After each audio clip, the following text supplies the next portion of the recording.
പുതിയൊരു വീഡിയോയിലേക്ക് നിങ്ങൾക്ക് എല്ലാവരും സ്വാഗതം. ഇനി നിങ്ങളുടെ മുന്നിൽ പുതിയൊരു വീഡിയോയുമാണ് എത്തിയിരിക്കുന്നത്.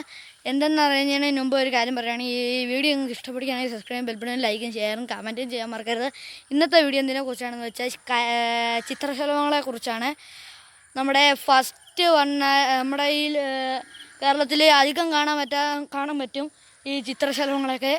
അപ്പം നിങ്ങൾ ചിത്രശലഭങ്ങളെ പണ്ട് പിടിക്കാൻ നോക്കിയിട്ടുണ്ട്, നമുക്ക് ചിലപ്പം പറ്റാതെ വന്നിട്ടുണ്ട്.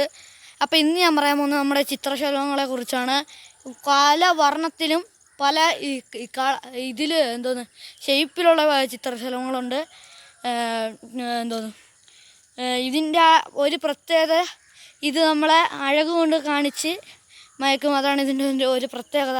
പക്ഷേ ഇതിന് ഒരേ ഒരു കാര്യം മാത്രമേ ഉള്ളൂ, ഇതിന് ലൈഫ് പ്ലാൻ കുറവാണ്, പെട്ടെന്ന് ചാവുക നടക്കും. അതുകൊണ്ട് അപ്പോൾ എന്താണ് ഇന്നത്തെ വീഡിയോ എന്തിനെ കുറിച്ചാണ്? ചിത്രശലഭങ്ങളെ കുറിച്ചാണ്. ആദ്യത്തെ ചിത്രശലഭമാണ് ഗരുഡ ചിത്രശലഭം എന്നാണ് അതിനെ പറയാറ്. അതിൻ്റെ പേര് കാണുമ്പോൾ നിങ്ങൾ വിചാരിക്കുക അതൊരു മോൺസ്റ്ററാണ്, പക്ഷേ അതൊരു മോൺസ്റ്റർ അല്ല, ഒരു ചിത്രശലഭമാണ്. അത് ഗരുഡ ശലഭം എന്നാണ് അതിൻ്റെ പേര്. അതിൻ്റെ കളർ എന്താണെന്ന് വെച്ചാൽ അതിൻ്റെ ഫോട്ടോ ഇവിടെ കാണിച്ചിട്ടുണ്ട്. കളർ എന്താണെന്ന് വെച്ചാൽ മഞ്ഞയും കറുപ്പും ഉള്ള ഒരു ഇതാണ് ആ ചിത്രശലഭത്തിൻ്റെത്. അപ്പം അടുത്ത രണ്ടാമത്തെ ഇതിലോട്ട് പോവാം. ഞാൻ ഇപ്പോൾ ഒന്നാമത്തെ ചിത്രശലഭത്തിൻ്റെ പേര് പറഞ്ഞിട്ടുണ്ട്. ഇപ്പോൾ രണ്ടാമത്തെ ചിത്രശലഭത്തിൻ്റെ പേരാണ് മഞ്ഞപ്പപ്പാത്തി. ഇതിൻ്റെ പേര് നിങ്ങൾക്ക് തോന്നുന്നു ഒരു വലിയ ചിത്രശലഭമല്ലോ ആയിരിക്കും. ഇത് നമ്മുടെ സാധാരണ നമുക്കിത് കാണാൻ പറ്റും. ഈ ചിത്രശലഭത്തിന് ഇവിടെയൊക്കെ കുറേ ഉള്ള ചിത്രശലഭമാണിത്. നമുക്ക് പെട്ടെന്ന് കാണാൻ പറ്റിയെന്ന് വരില്ല, കൂടുതൽ ഇവിടെയൊക്കെ തന്നെ കാണും. അപ്പോൾ ഈ മഞ്ഞപ്പപ്പാത്തി എന്ന് പറഞ്ഞാൽ റെയർ പീസൊന്നുമല്ല, അത് നല്ല ഭംഗിയുള്ള സാധനമാണ് മഞ്ഞപ്പപ്പാത്തി. ഇത് ഞാൻ നേരത്തെ പറഞ്ഞല്ലോ, ഈ ചിത്രശലഭങ്ങളെന്ന് പറഞ്ഞാൽ നമ്മളെ മയക്കുന്ന ഒരു സാധനമാണ് ഈ ചിത്രശലഭങ്ങളെന്ന് പറയുന്നത് തന്നെ. ഈ ചിത്രശലഭം എന്ന് പറഞ്ഞാൽ നല്ല ഭംഗിയുള്ളൊരു സാധനങ്ങളാണ്, ഒരു ജീവിയാണ്. അപ്പോൾ ഈ മഞ്ഞപ്പാപ്പാത്തി നല്ല ചെറുതാണ്, പക്ഷെ കാണാൻ നല്ല ഭംഗിയാണ്. ഞാൻ പറഞ്ഞതുപോലെ തന്നെ ഇത് നമ്മുടെ മയക്കും. നമ്മുടെ മൂന്നാമത്തെ ശലഭത്തിൻ്റെ പേരാണ് നാരകശലഭം. നാരക ശലഭം അങ്ങനെയാണ് അതിൻ്റെ പേര്. അതിൻ്റെ കളർ എന്താണ്? ഒരു കളർ അതിൻ്റെത് ബ്രൗണും കറുപ്പുമാണ് അതിൻ്റെ കളറ്.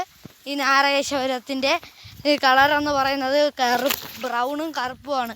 ഇത് ഇവിടെയൊക്കെ ചിലപ്പോഴൊക്കെ കാണാൻ പറ്റുമെന്ന് വരുള്ളൂ. അതാണ് ഇത്.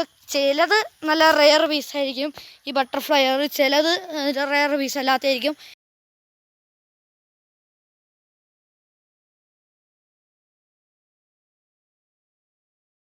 ഇനി അടുത്ത അഞ്ചാമത്തെ ബട്ടർഫ്ലൈൻ്റെ പേരെന്താണെന്ന് നമുക്ക് നോക്കാം. എന്താണെന്ന്?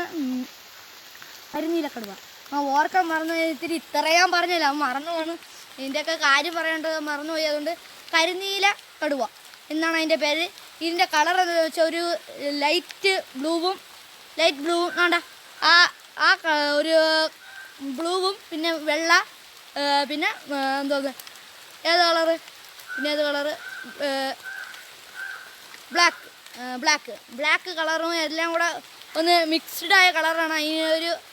അതിൻ്റെ ഫോട്ടോ ഇവിടെ കാണാൻ ഞാൻ വിചാരിക്കുന്നു, അതിൻ്റെ കളർ തന്നെ കണ്ടോ, നല്ല ഭംഗിയുള്ള കളറാണ് അതിൻ്റെത്. അപ്പോൾ എന്തായാലും ഇത് നിങ്ങൾക്ക് ഈ വീഡിയോ ഇഷ്ടപ്പെടുന്നു ഞാൻ കരുതുന്നു. അപ്പോൾ ഈ വീഡിയോ ഇഷ്ടപ്പെടുകയാണെങ്കിൽ സബ്സ്ക്രൈബും ബെൽബട്ടനും ലൈക്കും ഷെയറും കമൻറ്റും ചെയ്യാൻ മറക്കരുത്.